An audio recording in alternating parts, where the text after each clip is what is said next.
I come to you today to speak to the entire NASA family and congratulate you all on another banner year for the agency. This year, your work made headlines around the world, but more importantly, it enlarged our understanding of the universe and our home planet, inspired people, and opened new frontiers for our dreams and aspirations. I know it's been a tough year in many ways. All of us lived with uncertainty about our agency's future direction, and we all felt some sadness along with the exhilaration as each successful shuttle launch brought us one step closer to the end of one of our flagship programs. In spite of the obstacles and uncertainties we faced, it's a marvel to me how much we were able to accomplish. This is a testament to your dedication and professionalism. We live in a time of change and challenge.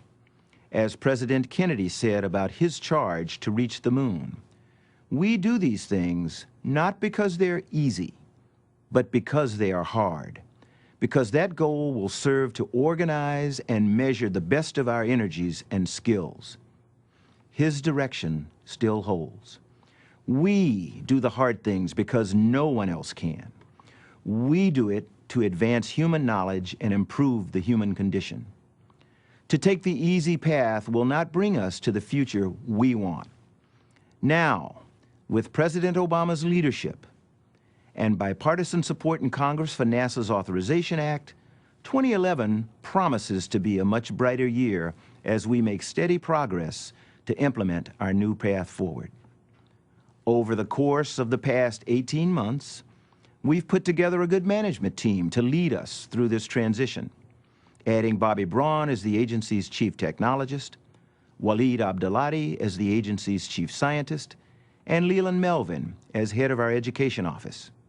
As a management team, we've had a couple of opportunities to engage in strategic planning and thinking sessions, including one we just completed earlier this week. And we're all on the same page and eager to move forward. We made history this month as our partner in Commercial Orbital Transportation System program, SpaceX, became the first commercial company to successfully launch a rocket and retrieve a capsule after intact reentry. We're on the cusp of opening an entirely new segment of the economy that will thrive on innovation and help create good jobs.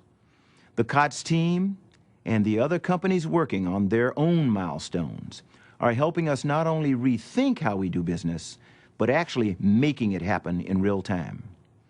I know we're keeping the textbook publishers busy because it seems like new editions of the standard text need to be written every time our scientists make a revolutionary finding. And in 2010, there were quite a few. This year, our scientists transformed our understanding of the moon.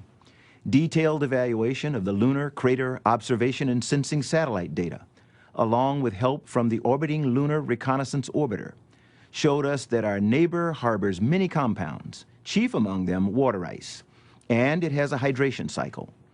And while scientists gave us that new moon this year, they also gave us new eyes on the sun with the Solar Dynamics Observatory.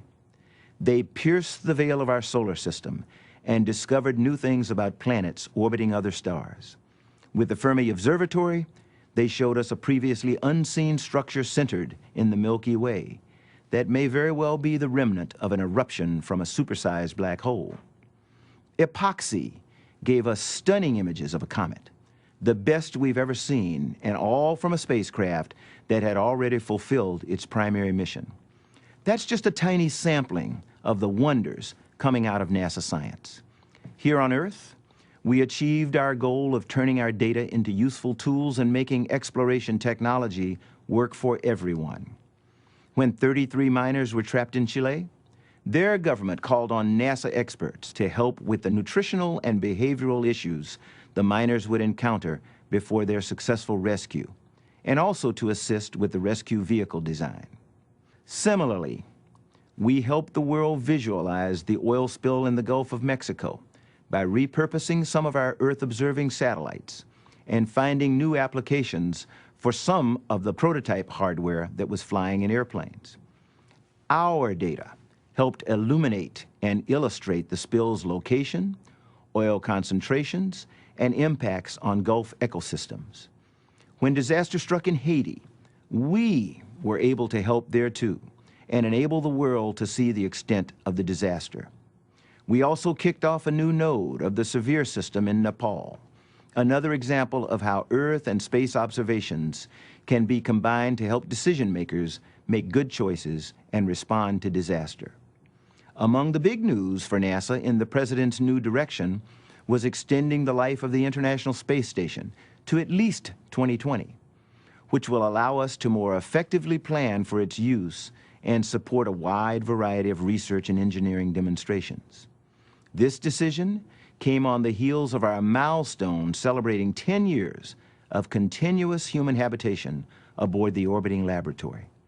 This year, we conducted more than 130 experiments aboard the station in biotechnology, human research, physical sciences, and technology demonstrations, supporting the work of more than 400 researchers worldwide. In the coming years, we can expect advances resulting from the study of materials and structures in microgravity, such as increased understanding of bacterial virulence and how liquid flows through materials. This focused approach will maximize the station's value to science in the coming years and its use by many more entities, and we'll reap the benefits of this unprecedented model for international cooperation. This year, our shuttle astronauts and expedition crews aboard the station performed amazing feats inside and outside the complex, and the technicians, engineers, launch and flight directors, and thousands of others who made each shuttle flight safe and enabled the crews to achieve their mission goals earned our deepest admiration and gratitude. Our diligent focus on aeronautics research continues to pave the way toward the air transportation system of the future, next gen. This year, we concluded an 18-month research effort working with industry to visualize the passenger airplanes of the future. We continued efforts on many fronts to develop new airframe and propulsion technologies for significantly quieter, cleaner, and more fuel-efficient aircraft with better passenger comfort. We'll all benefit from Aero's hard work. I know that everything we do here is a team effort, and that we weave in thousands of volunteers and citizens in all walks of life to carry out our mandate to innovate, inspire, and achieve big things. Whether that's the teachers who help make our first summer of innovation a success, on which we can build and expand next year, or the hundreds of you who fan out across the country to schools and community organizations through our Speakers Bureau, or mentoring in our support of the FIRST Robotics program, you are all important. You are all making a worthwhile contribution not only to NASA, but also to our national life and the health of our country. So thank you again. Your work is excellent. Your skills are noticed and your accomplishments are appreciated. As we celebrate this holiday season, observed around the world by many religions and faiths, but celebrated in some way by all, I wish all of you traveling safe travels. If you're gathering with families, enjoy the warmth, the friendship, and the love of this wonderful season. Remember the members of our armed forces serving around the world, particularly those serving in harm's way at this time. They sacrifice that we may continue to live in relative comfort and enjoy the way of life characteristic of this great nation of ours. Season's greetings to you all.